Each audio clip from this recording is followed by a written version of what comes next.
Fire చర్చలకు వచ్చింది. ఇప్పుడు సరే అందరూ యుఎస్ ఓడింది అంటున్నారు కాబట్టి యుఎస్ చర్చలకు వచ్చిందంటే అర్థం ఉంది.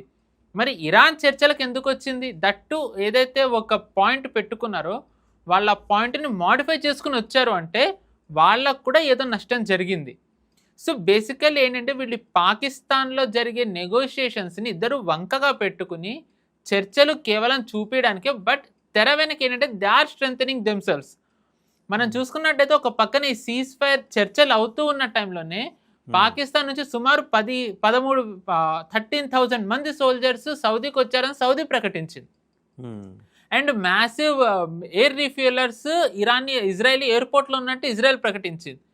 And massive US army military transport ఎయిర్క్రాఫ్ట్లు మనకి వెస్ట్ ఏషియా వైపు వెళ్తున్నాయి.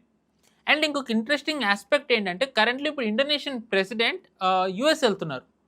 ఆయన అక్కడ ఒక కండిషన్ అంటే ఒక ప్రపోజల్ యుఎస్ ఏం పెట్టబోతోంది అంటే ఇండోనేషియన్ ఎయిర్ స్పేస్ అన్కండిషనల్గా యుఎస్కి కావాలి.